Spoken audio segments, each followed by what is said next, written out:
The history of the women in your family may play a significant role in why you're doing what you do in the world today. I'd like to share with you a little story about my own great-grandmother. So she lived in Terre Haute, Indiana in the 1930s.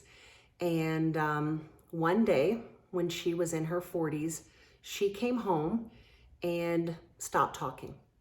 Now, in Terre Haute, Indiana in the 1930s, if you were a woman and you stopped talking, they put you in an insane asylum.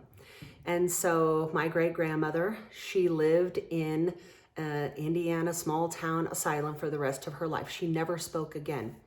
And you can imagine the ripple effect that created for future generations. My grandmother, it was very hard on her. She was an alcoholic.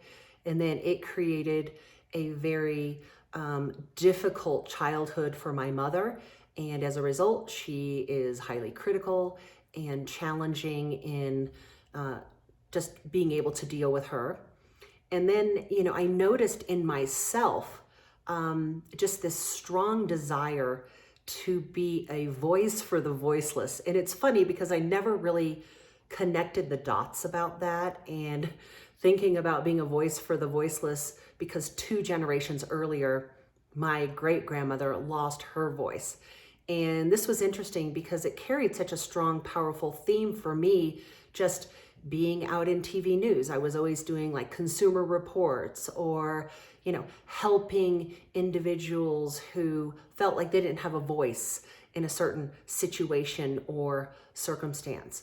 And I've noticed it even in my book, Voice, that I wrote. And an interesting thing that happened to me about 10 years ago, I went through a period in my life where I actually lost my voice. And, it didn't work very well for several years. And then when it came back, it was different. And so I'm also noticing this in my daughter. So now we're talking about 5 generations of women. And my daughter is just graduating from law school, and she is a champion for the environment, which doesn't have a voice, right? And so I feel like if you are open to doing this exploration, going back through the generation and the generation before and all of your ancestors as women, you will see this common thread of energy that comes forward into your heart and your soul in the now. And if you have a daughter, it flows out through her. And for me, it's just been a really powerful opportunity to be a detective in my own life and to understand more about my purpose and the role that my ancestors have played into who I am today.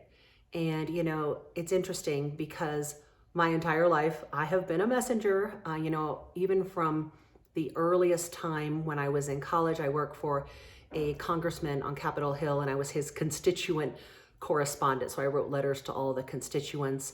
And then, I got into TV news, and I was always telling other people's stories, and then went on to, make documentary films and some entrepreneurial journalism, and now helping many of you with your brand and your message. It's just such a mission for me to help you become a more powerful messenger. But the clues to all of this go back through generations of the women in my family. So please share what clues might be available for you through the generations of women in your family.